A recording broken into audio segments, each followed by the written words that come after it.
Assalamualaikum dear students, how are you all? I hope you will be fine and spending quality time at your home. I welcome you to the new class 10th.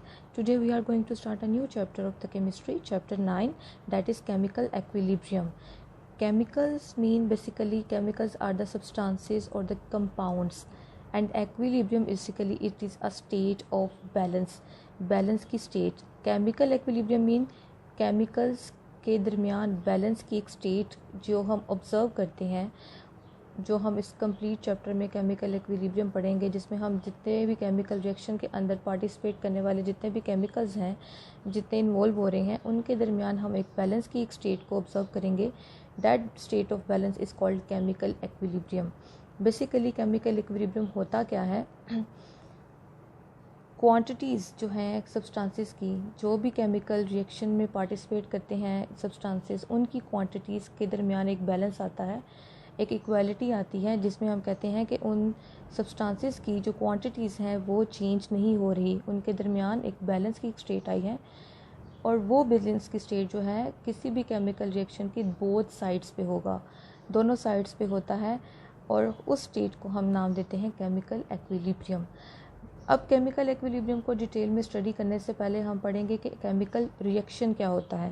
Chemical reaction क्या है? आपने काफ़ी दफ़ा पढ़ा हुआ है. Chemicals जो है वो आपस में रिएक्ट करते हैं. ये एक ऐसा प्रोसेस होता है during which substances react to form new substances with different chemical composition and different physical and chemical properties.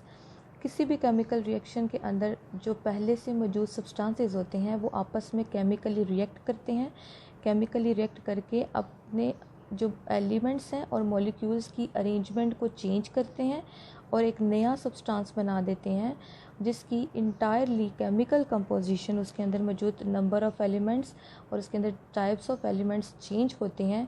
जब केमिकल कंपोजिशन चेंज होता आती है तो हम कहते हैं कि उसकी केमिकल और फिज़िकल प्रॉपर्टीज़ भी क्या हैं, डिफरेंट हैं उन सब्सटेंसेस से जिनसे वो मिलकर बना है.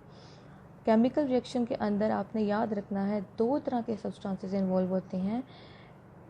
फर्स्ट सब्सटेंस को हम कहते हैं reactant and the other substances को हम क्या नाम देते हैं, प्रोडक्ट का. यहाँ पे मेरे पास एक जनरल इक्वेशन है, मैं जो यहाँ पे लिखूँगी A+B है, ठीक है. ये मेरे पास वो सब्सटेंसेस हैं जो किसी भी केमिकल रिएक्शन में क्या करेंगे, रिएक्ट करेंगे. इन केमिकल सब्सटेंसेस को, ये जो आपस में रिएक्ट कर रहे हैं, इनको हम नाम देते हैं रिएक्टेंट्स का.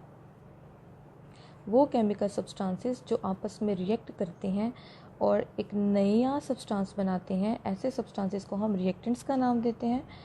और जब आपस में ये रिएक्ट करके जो नया सब्सटेंस बनाएंगे, फॉर एग्जांपल A और B, ये दोनों रिएक्टेंट्स थी, इन्होंने आपस में रिएक्ट करके जो प्रोडक्ट बनाई C और D, 2 प्रोडक्ट्स बनी, 2 नए सब्सटेंस बने. इन दोनों सब्सटेंसेस को हम नाम देंगे प्रोडक्ट्स का, ठीक है. इसका मतलब ये है कि दो तरह के सब्सटेंसेस इन्वॉल्व होते हैं किसी भी केमिकल इक्वेशन में, reactants and products. The chemical substances और the chemical compounds that take part in a chemical reaction that react with each other are called reactants, and after their reaction they are changed into a new substance or new substances.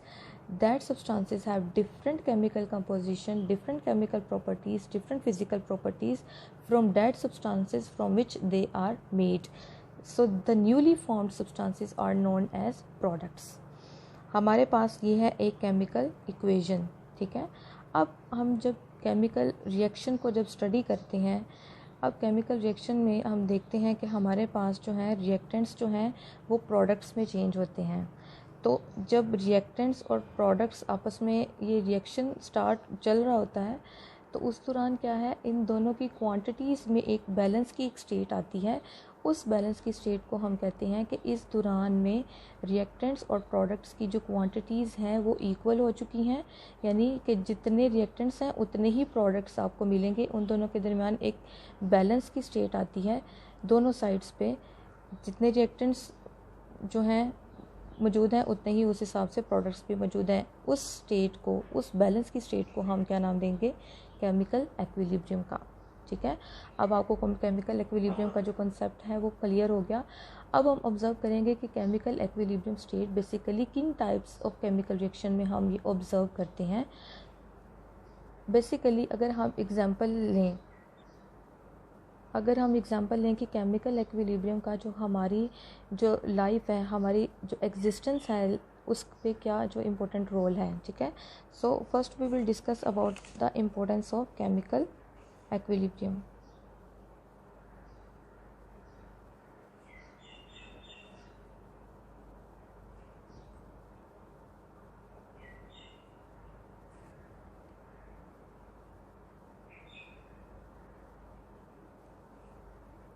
सबसे important जो role है chemical equilibrium का, वो क्या है? Existence of life, यानी कि जितने भी लिविंग ऑर्गेनिजम्स हैं उनकी लाइफ का जो एग्जिस्टेंस है वो केमिकल इक्विलिब्रियम की बदौलत है।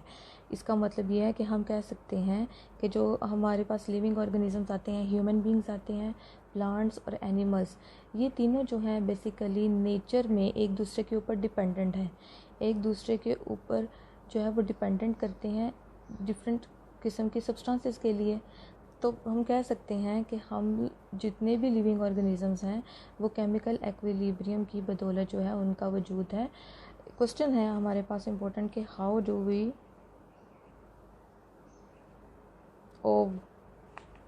ओवर एग्जिस्टेंस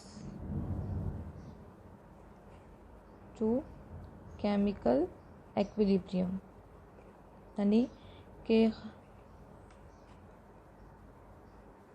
हमारे पास जो केमिकल इक्विलिब्रियम है, ठीक है, उसका हमारी एग्जिस्टेंस है, हमारे वजूद से क्या ताल्लुक़ है, हम लोग बेसिकली क्या कर रहे हैं, किस तरह से हम लोग केमिकल इक्विलिब्रियम पे डिपेंड करते हैं।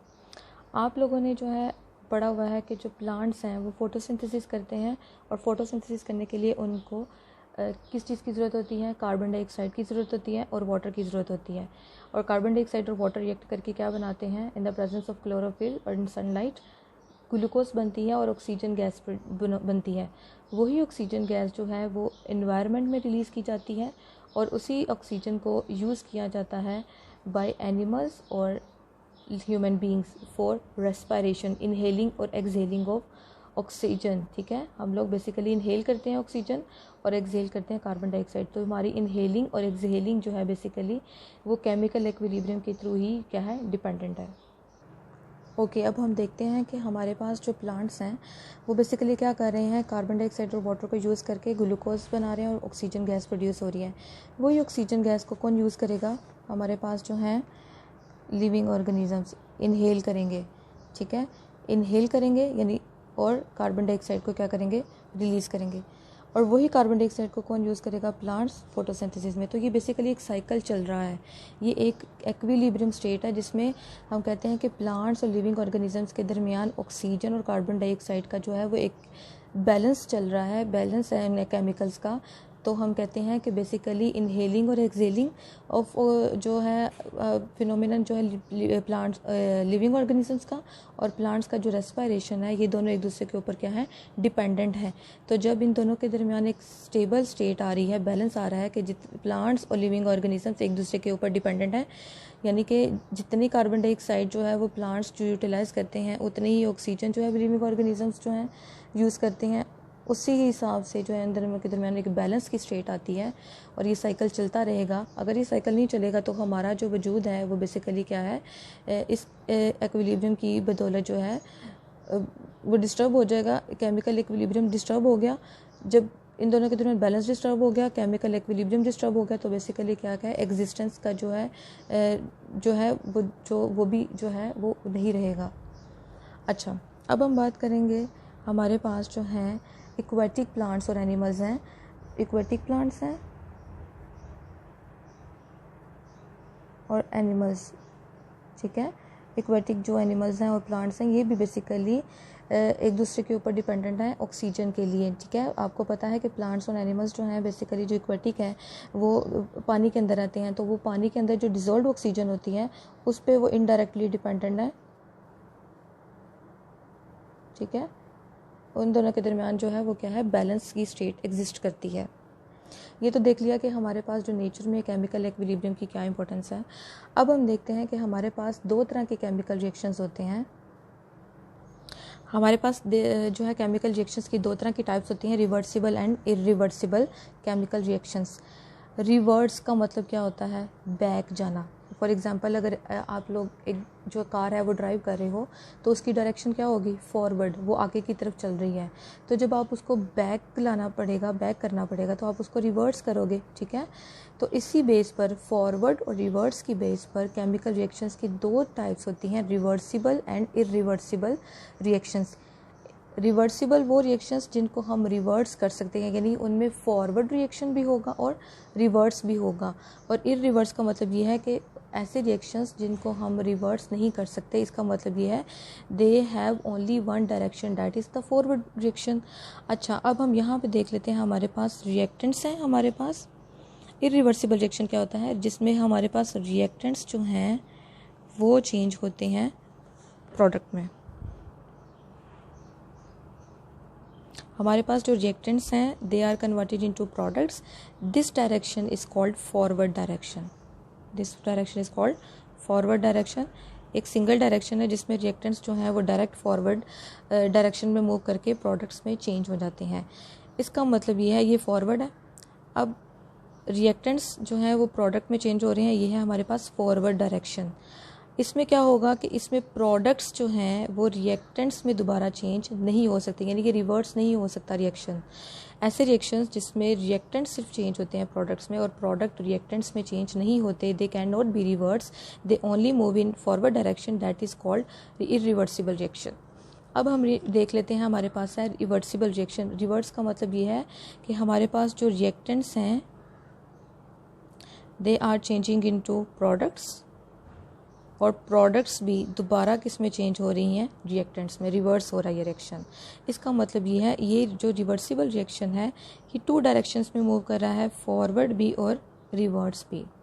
तो रिवर्सिबल रिएक्शंस की क्या डेफिनेशन होगी? The type of the reaction in which products again recombine to form reactants are called reversible reaction. जिसमें रिएक्टेंट्स प्रोडक्ट्स में चेंज होते हैं और प्रोडक्ट दोबारा रिएक्टेंट्स में चेंज हो जाएं, उनको हम रिवर्सिबल रिएक्शन बोलेंगे। और इरिवर्सिबल रिएक्शन वो हैं जिसमें सिर्फ रिएक्टेंट्स प्रोडक्ट्स में चेंज हो सकते हैं लेकिन प्रोडक्ट रिवर्स नहीं हो सकते, प्रोडक्ट रिवर्स होके दोबारा रिएक्टेंट्स में चेंज नहीं हो सकते।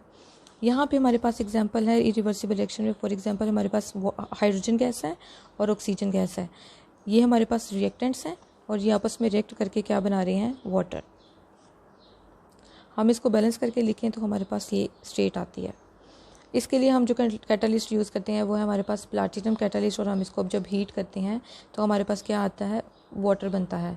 रिएक्टेंट्स और चेंज हो चुके हैं, अब वो प्रोडक्ट में हमारे पास वाटर जो है प्रोडक्ट आ गई है। अब इसमें क्या होगा कि वाटर दोबारा हाइड्रोजन और ऑक्सीजन गैसेस में चेंज नहीं होगा। इसका मतलब ये है कि ये कौन सा रिएक्शन है? इरिवर्सिबल रिएक्शन है। इरिवर्सिबल रिएक्शन की डेफिनेशन हमने देख ली। अब हम कहते हैं कि हम इसको किस तरह से रिप्रेजेंट कर सकते हैं। हम हमेशा सिंगल एरो से रिप्रेजेंट करेंगे और सिंगल एरो की डायरेक्शन हमेशा होगी from reactants towards the product, और वो हमें एरो शो कर रहा है कि ये हमारे पास फिर फॉरवर्ड डायरेक्शन में रिएक्शन चल रहा है।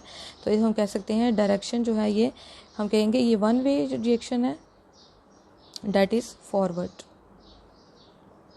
ठीक है, irreversible reactions move only in one way, that is the forward direction. अब हम इसकी रिप्रेजेंटेशन देख लें तो रिप्रेजेंटेशन है कि हम इसको सिंगल एरो से रिप्रेजेंट करते हैं and that arrow has direction from reactants towards the product. Single arrow से हम उसको रिप्रेजेंट करते हैं। अब जब रिएक्टेंट्स हैं कंप्लीट प्रोडक्ट में चेंज हो गए हैं तो हमारे पास सिर्फ प्रोडक्ट की कंसंट्रेशन होगी, रिएक्टेंट्स की कंसंट्रेशन हमारे पास ख़त्म हो जाएगी। तो हमारे पास ये रिएक्शन कंप्लीट हो गया। इसका मतलब इरिवर्सिबल जो रिएक्शंस होते हैं वो हमेशा कौन से होते हैं?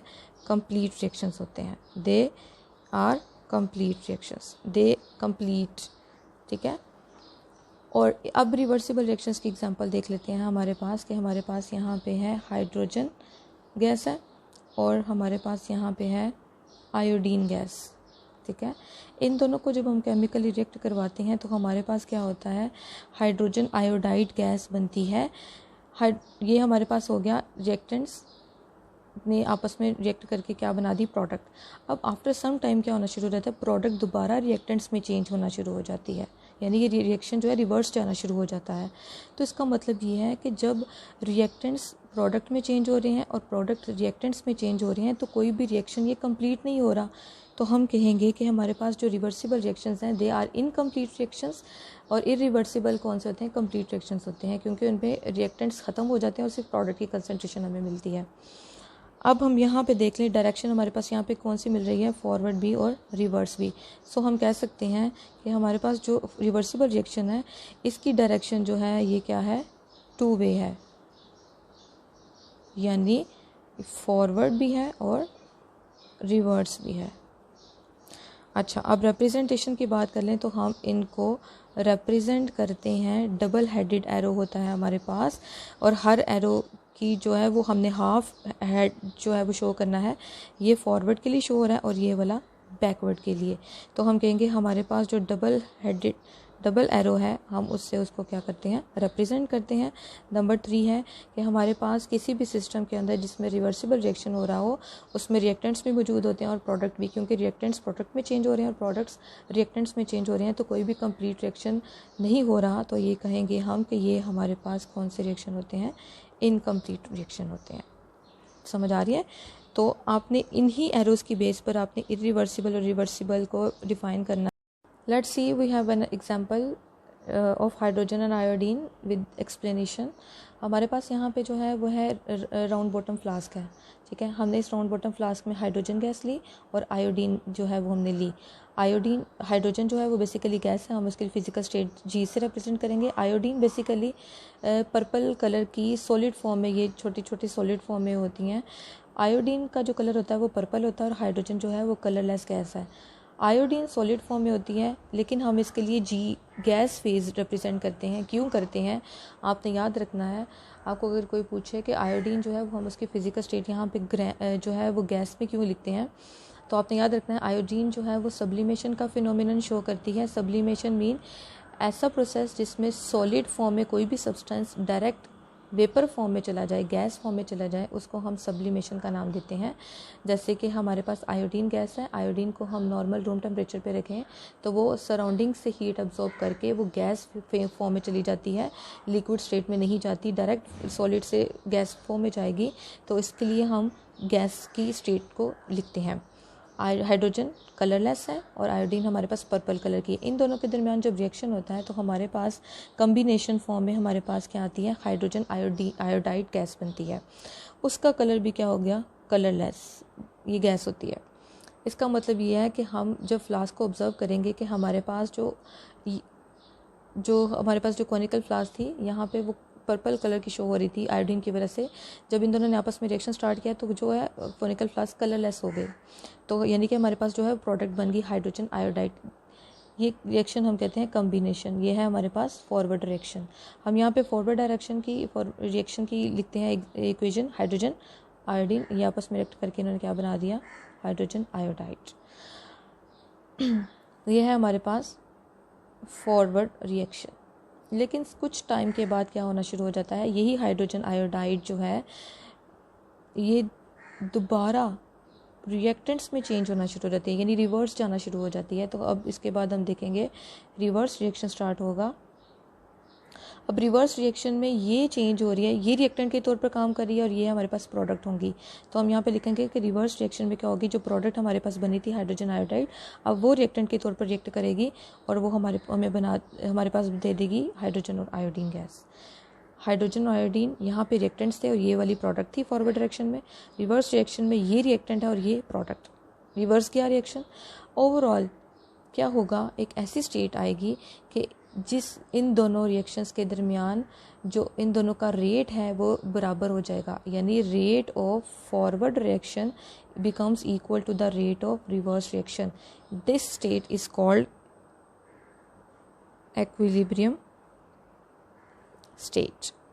तो अब हमें पता चल गया कि केमिकल एक्विलिब्रियम स्टेट क्या होती है, एक स्टेट ऑफ बैलेंस होती है between rates of forward and reverse reaction. अब क्वेश्चन ये है कि हमारे पास जो केमिकल एक्विलिब्रियम स्टेट है वो हमारे पास रिवर्सिबल रिएक्शन में आती है या इरिवर्सिबल रिएक्शन में आती है। रिवर्सिबल रिएक्शन में तो सिर्फ इरिवर्सिबल रिएक्शन में तो हमारे पास सिर्फ प्रोडक्ट ही आती है, तो बेसिकली वहाँ पे कोई भी रिवर्स रिएक्शन नहीं होगा, कोई बैलेंसिंग नहीं होगी स्टेट की, तो वहाँ पे केमिकल एक्विलिब्रियम स्टेट नहीं होती। कहाँ पे होती है? रिवर्सिबल रिएक्शन में। हमेशा chemical equilibrium state reversible reaction में होती है, जहाँ पे फॉरवर्ड और रिवर्स रिएक्शन के दोनों के रेट्स आपस में बराबर हो जाते हैं। रेट क्या होता है? रेट कहते हैं change in concentration mean quantity of reactant और product with respect to time, यानी जितनी स्पीड से रिएक्टेंट्स प्रोडक्ट में चेंज हो रहे हैं, उतनी स्पीड से प्रोडक्ट रिएक्टेंट्स में चेंज हो रहे हैं, उस हिसाब से जितने रिएक्टेंट्स की क्वांटिटी प्रोडक्ट की चेंज हो रही है, उतनी ही प्रोडक्ट की क्वांटिटी दोबारा जो है वो रिएक्टेंट्स बना रही है। तो बेसिकली हम कहेंगे केमिकल इक्विलिब्रियम स्टेट क्या है? कंसंट्रेशंस का एक बैलेंस है कि जितनी क्वांटिटी रिएक्टेंट्स की चेंज होगी प्रोडक्ट में, उतनी ही क्वांटिटी में रिएक्टेंट्स में चेंज होगा। यानी उन दोनों की स्पीड भी आपस में चेंज हो जाएगी, सेम हो जाएगी कि जितनी स्पीड से रिएक्टेंट्स प्रोडक्ट में चेंज हो रहे हैं, उतनी ही स्पीड से प्रोडक्ट्स रिएक्टेंट्स में चेंज हो रहे हैं। एक स्पीड में भी चेंज बैलेंस आ रहा है, rate of forward reaction becomes equal to the rate of reverse reaction, और साथ साथ उन रिएक्टेंट्स और प्रोडक्ट की क्वांटिटीज़ भी क्या हो जाती हैं? सेम हो जाती हैं, तो कोई चेंज नहीं आएगा। इसका मतलब इस कॉनिकल फ्लास्क, ये जो हमारे पास राउंड बॉटम फ्लास्क है, इसमें हमें क्या मिलेगा कि ये दोबारा जो है वो रिएक्टेंट में चेंज होना शुरू हो जाते हैं। तो हमें क्या पता चलेगा कि हमारे पास जो राउंड बॉटम फ्लास्क है उसमें रिएक्टेंट्स भी मौजूद हैं और प्रोडक्ट्स भी मौजूद हैं विद सेम क्वांटिटी, और जितने रेट से, जितनी स्पीड से रिएक्टेंट्स में वो चेंज हो रहे हैं, उतनी ही स्पीड से वो प्रोडक्ट्स में चेंज हो रहे हैं। तो rate of forward reaction becomes equal to the rate of reverse reaction. अब हम इस स्टेट पे आके इन दोनों इक्वेशंस को हम आपस में बैलेंस करके लिखते हैं। किस तरह से लिखते हैं? Hydrogen plus oxygen. हम इन दोनों इक्वेशंस में क्या करते हैं? हमारे पास ये प्रोडक्ट बने, इन दोनों के दरमियान हम डबल हेडेड एरो शो कर देंगे। ये हमारे पास ये रिएक्शन शो करेगा कि ये हमारे पास रिवर्सिबल रिएक्शन है। Hydrogen iodide, they are converted into hydrogen iodide, और hydrogen iodide is again converted into hydrogen and iodide. तो ये हमारे पास रिएक्टेंट्स और प्रोडक्ट्स जो हैं, इन दोनों के दरमियान एक स्टेट आ गई, बैलेंसिंग स्टेट। और ऐसे टाइप ऑफ रिएक्शंस को हम नाम देंगे रिवर्सिबल रिएक्शंस, जिसमें फॉरवर्ड और रिवर्स रिएक्शंस दोनों हो रहे हैं। और बाद में फॉरवर्ड और रिवर्स रिएक्शन के बाद एक स्टेट आती है जिसमें इन दोनों के रेट्स जो हैं वो आपस में बराबर हो जाते हैं। ठीक है, अब हमारे पास जो chemical equilibrium state, reversible reaction और रिवर्सिबल रिएक्शन की जो एक्सप्लेनेशन है और कॉन्सेप्ट है वो अब क्लियर हो चुका है। अगर आप कोई भी पॉइंट आप दोबारा पूछना चाहते हैं तो आप मुझसे पूछ सकते हैं। ठीक है, टेक केयर, अल्लाह हाफिज़।